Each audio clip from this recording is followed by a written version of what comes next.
Our first harvest of zucchini, pinaka-boring na vegetable, kaya dagdagan natin siya ng malunggay or moringa. First harvest din, tanim natin yan. Samahan niyo ako sa apartment, tayo ay magluluto. As usual, there's learning and fun here at Romulo's Kitchen and Bar. Hello, warm welcome. Salamat sa pagsama ulit sa akin. Hinarvest ko to kanina at hindi ko mahanap yung peeler, so kutsilyuhin na lang natin. Thank God, it's still soft. Madali lang na balatan. So what we're cooking, as we've seen, it's courgette. Zucchini ang tawag ng iba sa Amerika. Sa atin, or sa Espanya, kalabasin. Sa Pilipinas, mayroon ba nito? Wala yata. Pero, upo. Maliit na upo. Kaya ang tawag, courgette. Maliit na upo. Medyo boring siya na gulay. One time, pwede pa, it's still young. Kaya pwede pa siyang pwede pa siyang isama yung kanyang buto. One time I was asked by a Kiwi minister, shout out to Francis, sabi niya, Romulo, how do you sauce that boring vegetable? Dahil nga boring. Bakit boring? Ang dami kasi nito pag summer. Ikaw ang susuko.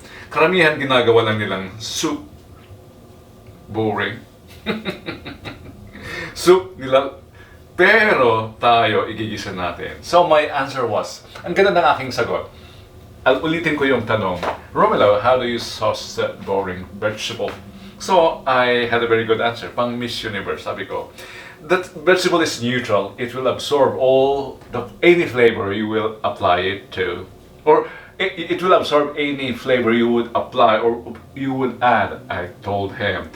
Ranging from, if you want to go Chinese, I told him, you can add oyster sauce, fish sauce, or curry, even sardines. I told him, if you want to go to a sweet side, you can even add sugar. Yes, pwedeng gawing dessert ito.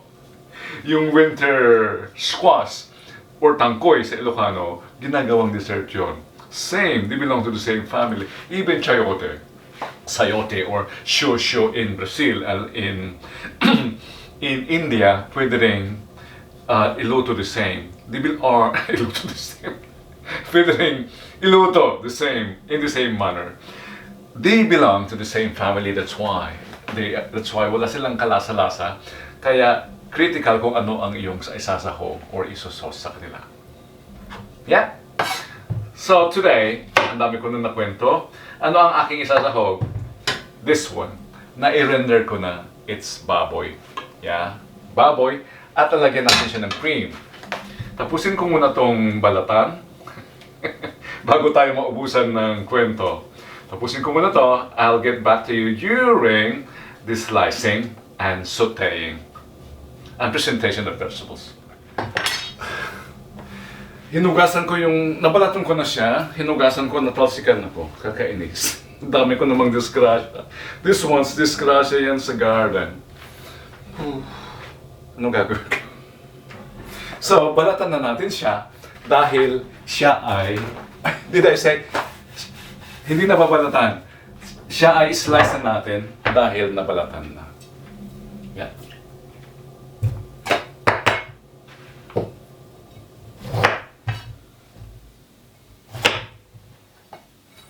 Itong parte na to medyo matigas na yata, tatanggalin ko nga. Pwede pa rin, bakit hindi? Kung wala ka ng ibang makain. Okay. Kunting alalay, Romulo. Itong nasa malapit sa hindi ko alam Tagalog, no? Pagpurusan. Kung sa pitasan, yan.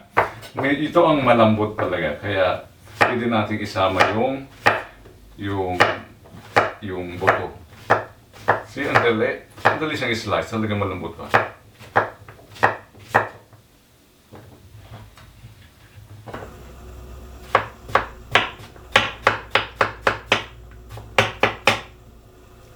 Liban sa madali ang ating recipe na to, napakadaling i-prepare. ng gulay na to. So we can do the stir-fry now. Ayan, nag-render na yung ating baboy. Ayan. Ano yung kasama nitong Ricardo, you might ask? Bakit tumabingi kang camera ka?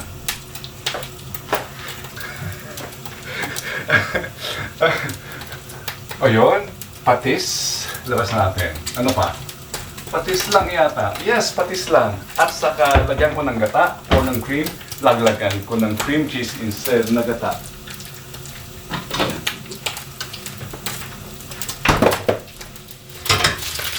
Na-prepare ko na yung bawang at sibuyas. So, let's just saute those.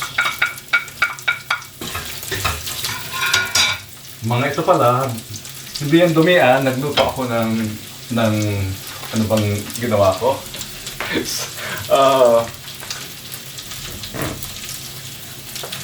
Jam.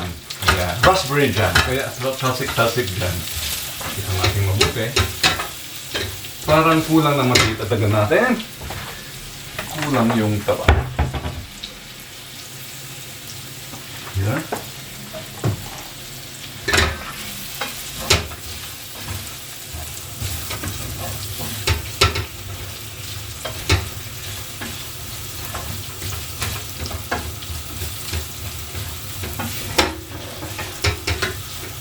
Dagdagan. Oh, kulang pa nga yan. Dagdagan natin maraming mantika. Dahil nga, it will absorb all the flavors you added or you add to it. So, add generous fat or yes, fat. Sarap ang taba. Okay. Now we add the garlic.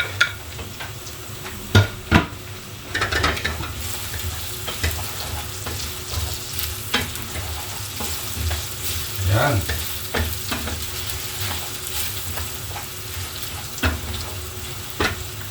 Parang maliit tong aking kawali, pero yung puti mahirap tingnan. Kaya, pasensya muna. Lagyan natin ng konting patis, yung stir-fry. Mamaya ulit.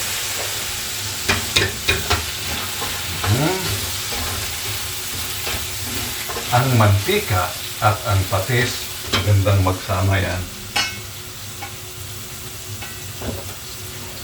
Yan. Dagdag na natin ang ating courgette. Kasi maliit nga.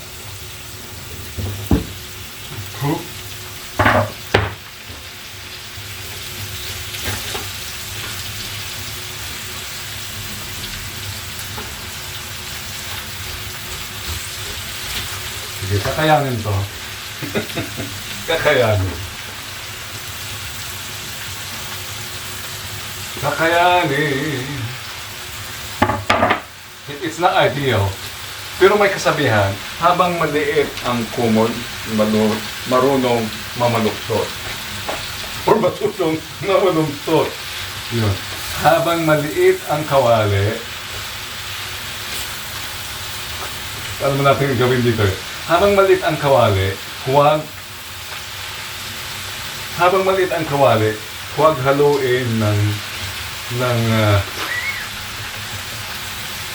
huwag haluin ng magaslaw. Pino-pino. Yan. Pino-pino.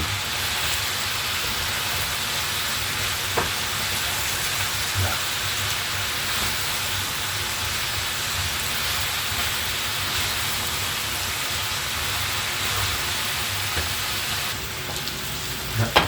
Tatakpan ko siya para yung tubig niya ay siyang mag-steam sa kanya.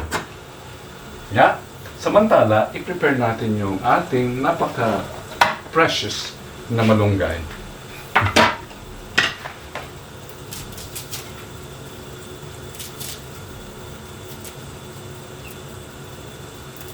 Yan. Sariling tanim ito. Totoo nga. Sariling tanim. Yun.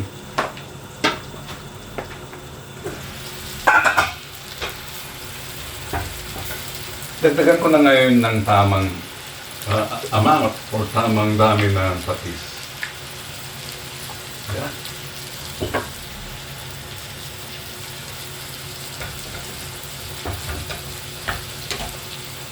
Meron pa doon. Sana na. Chinese. Yan, tumubig na nga siya. Ang sarap-sarap. Takpan lang natin siya. And later, dagdag natin yung the rest of the ingredients, which are the cheese or cream and the malunggay or the moringa leaves. Ayan. Oh, yan. Nahulog pa kapains.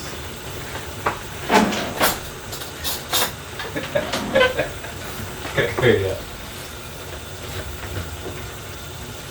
Now, natutunan ko sa amin, last na dinadagdag itong malunggay, kaya malapit na siyang maluto, we can add yung malunggay. Yeah, along with the rest. Itong ating pangpalit ng, o pangmalit ng gata. Mas mahal ang gata dito, kaya cream cheese na lang, mas masarap pa.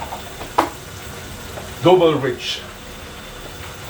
Mas makrema. Keso ba naman? At sa next time, pag malaki na yung malunggay, tatagdagan ko ng malunggay.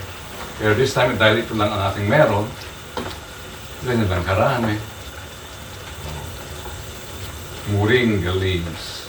Courgette with moringa leaves and cream. Yan, ganyan natin siya ibenta online. I mean, ibenta yung idea. Not yung product, but the idea. I'm sure this is good. Tikman natin. Tingnan nyo ha, hindi ko yan tinubigan. At saka yung ating ingredients, yun lang. Patis lang at saka bawang sibuyas. Ito na to. Let's show it to our audience to inspire them. Yeah. To inspire them to grow, cook, and share. Dito sa Romulo's Kitchen and Garden. Tikman natin. Ay, ay, ay.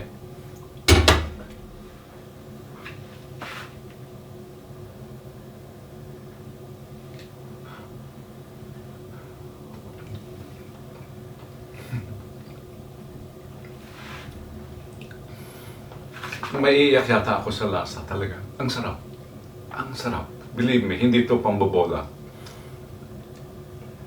At liban doon, hindi lang sa masarap, yun ang aking inaugural na harvest. Yun ang unang-unang courgette for the year. And yun ang aking unang-unang malunggay ever na sariling tanim dito sa Europa. So, mini first. At as always, masarap. At simple. Makaka-extra rice tayo. I hope you were inspired as well. Grow, cook, and share. Okay, pakita ulit. Yan.